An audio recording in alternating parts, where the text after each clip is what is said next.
What up, guys? Today we have the blocking thunder hammer, and it's been a while since I went back to this weapon. When I was using this weapon and when I was leveling up, I was loving the blocking thunder hammer. I kind of stopped using it as much. However, you know, of course, siege mode is probably a good opportunity for this weapon, so I wanted to make sure I jumped back in, and I am doing my best to make sure that the ground slam with the thunder hammer. I'm trying to make sure that my jetpack ground slams are doing as much damage as possible. So yes, we do have knowledge of the enemy there. Any sort of melee bonuses we can get for slamming, it's pretty good. It's going to be put into a pretty good position with this build, and we are at wave 10 here. We are at wave 10. I do get a really good push in with the blocking thunder hammer here. I'm definitely pretty confident that this could be the weapon that I could jump into endless waves with. But still, I wanted to make sure that I got a nice test run with it. A couple big slams right there. We're able to take out those majors. And I've seen some people mention the double slam, and I just recently started to use it. I like it. I obviously like it. I should probably be using that more often, but with the slam right there, that damage is pretty insane for the blocking thunder hammer. I'm not too afraid of getting blocking stacks from the Carnifex either, unless you get hit with connection issues, which is happening right there. That's why my character's is standing there at the moment, but I was able to shake that off, luckily. Yeah, every other day with these connection issues. Sometimes they're horrifying, sometimes they're not too bad. However, what makes up for it is how fun the gameplay is. And landing a slam on the Neurothrope and the Carnifex right there did a lot of damage, as you can see. If you have a relic blocking Thunderhammer, I recommend using it in siege mode because it is incredibly fun. Now, this is just normal at the moment. Still, wave 10, wave 15 normal siege mode can still get pretty spicy. I definitely am excited to jump back into hard siege mode. I had a really good push with the assault class in hard siege mode recently, but got disconnected.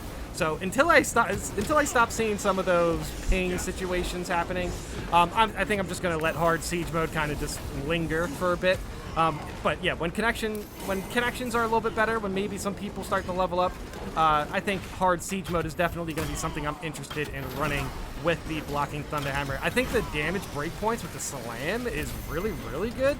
And honestly, when it comes to picking up blocking stacks, it's actually incredibly easy in siege mode, regardless if it's Tyranids or Chaos, because right there, you're going to notice the Terminators love to make sure that you have blocking stacks.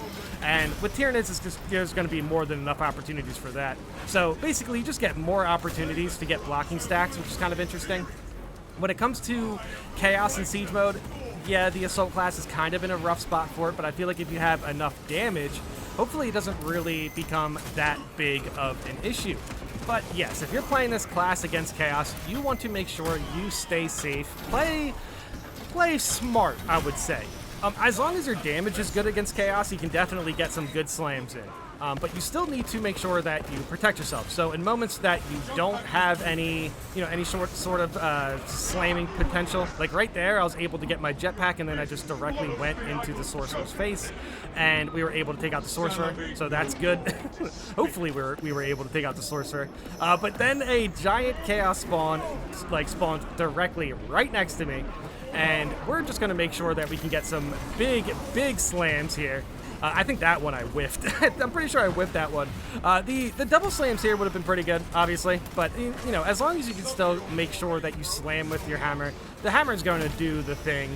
But yeah, I was recently using double slam with the bulwark, and that felt really good. That felt really good because the bulwark also had some added potency for their hyper armor, which is nice. There's definitely like perks and stuff you can pick to make sure that the bulwark can get slams without any sort of issue. I definitely needed to build more around that.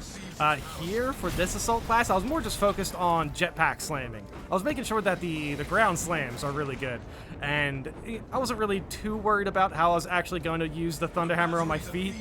But yeah, probably could have paid a little bit more attention to how this build would work if, I just wanted to play on my feet. But it's mostly a build that's supposed to jump up in the air and slam down. And not to mention get block stacks. Oh, but yeah, that was a weird connection problem. I had the power cell there, and it just didn't let me put it in there, so I just put it down and then took out this Terminator really quick. As long as you have a slam ready to go for a Terminator, it is incredibly easy to just take them out, which is nice.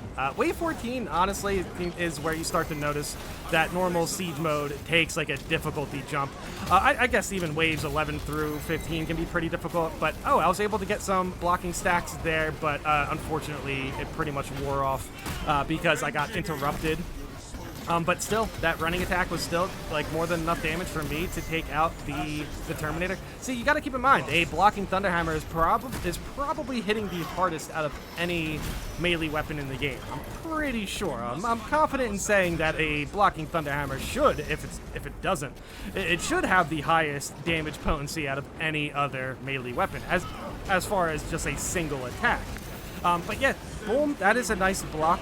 Block's actually pretty good at keeping you protected in siege mode. The thing about blocking I really enjoy is that you can block like multiple attacks. It doesn't give you multiple stacks, but you can block multiple attacks. So if you're getting attacked by a whole bunch of like different sort of combos, at least if they're in front of you, you should be in a pretty good position to block most of them. But if you're getting hit by like an enemy behind you or something with blocking, sometimes that can be an issue that you have to kind of play around. But yet, right here, we're just kind of going off, getting execution after execution, going in for the charge slam right there, which felt really good on the sorcerer. Man, dude, I really do like playing this class, but I like playing this class the most when I have the hammer. The blocking Thunderhammer is such a unique weapon when it comes to melee, any sort of melee damage, because I just feel like the blocking Thunderhammer just hits. It just hits very, very hard. Like that slam right there, we were able to take out multiple extremists. That is absolutely insane for this weapon. In siege mode, it felt very satisfying. Maybe one day when I'm more confident that I can push through multiple, endless waves without dealing with connection issues or anything like that. I'm pretty sure I kind of want to jump into hard siege mode with the blocking Thunderhammer to see how it is. But I can imagine it would get pretty sweaty. Even in wave 15 here, we were getting pretty sweaty. Wave 15 in normal siege mode against Chaos is no joke, especially Terminators. Like, look at all of that. Look at all of that on the screen. That looks so sick, but luckily we can just jump over their attacks there. We can just jump over their Gatling guns and get this slam. That was a big slam right there.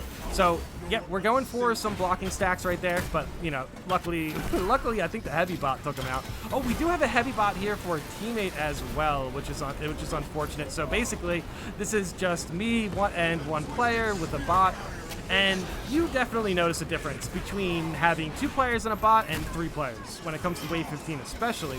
The enemies here definitely start to stack up a little bit, but just a really quick grenade there just to hopefully get a head start on some of these extremists. I'm really aiming for the sorcerer, but the Terminator kind of jumped directly in front of me there. I did not see that Terminator. I did not see that Terminator, and he was able to pick up that grenade. Oh yeah, right there we had the Dreadnought, which is nice. So I was able to pull that off. Also, holy cow, I almost took a lot of damage there. Yep, I'm getting knocked around a little bit by the Hellbrutes there. This is definitely what I was kind of concerned about. Dude, when it comes to wave 15, I was pretty confident with 3 players, but with a bot, I wasn't too confident that triple Hellbrute wouldn't be a problem. Like, oh, that scan right there, I definitely should have turned around and maybe went for that Hellbrute, but this other Hellbrute was also about to do that area of effect attack, so getting the stun on him was great to cancel that attack out. And yeah, I really just wanted to melee fight these Hellbrutes. As you can see right now, I went for that block, I went for that slam, and we were able to take out this Hellbrute. The Hellbrute's actually a pretty easy way to get some blocking stacks. And even if you have 1 blocking stack, I'm pretty sure it increases your damage by like 10% or something. I know if you just get 1 blocking stack, you can still get a little bit of extra damage for that charged slam, and we were able to take out a Hellbrute that way. Oh yeah, here's a sorcerer. I have no idea what happened to the sorcerer. Maybe the heavy bot took him out or something. Shout out to that heavy bot. But as long as we have Hellbrutes, this wave is still going to be a tad bit difficult. But once I noticed, I was like, oh, what is Valis? What, dude? The Dreadnought is just sitting here shooting a Disc Shaman up against the wall. Oh no, wait, no, there was actually a Hellbrute within there, and luckily we were still able to take out the Hellbrutes. I think the Hellbrutes got stuck in the corner there. That's pretty insane. So, yeah, wave 15 ultimately wasn't an issue. The blocking Thunderhammer was overkilling Terminators, which is kind of crazy. I mean, I'll take it, but holy cow, dude. The blocking Thunderhammer is such a menace in siege mode. As long as you can get a slam going, dude, you're just taking out everything within the vicinity of it. We were able to put up 14,000 melee damage, range damage also was like okay. So we got pretty close to 20,000, but nothing too crazy. But yeah, overall, the push with the blocking Thunderhammer felt very, very good. I think I went down once because of disconnections, but I'm not 100% sure. You definitely saw in that run I was struggling with some ping here and there, but the damage cannot be affected by disconnections.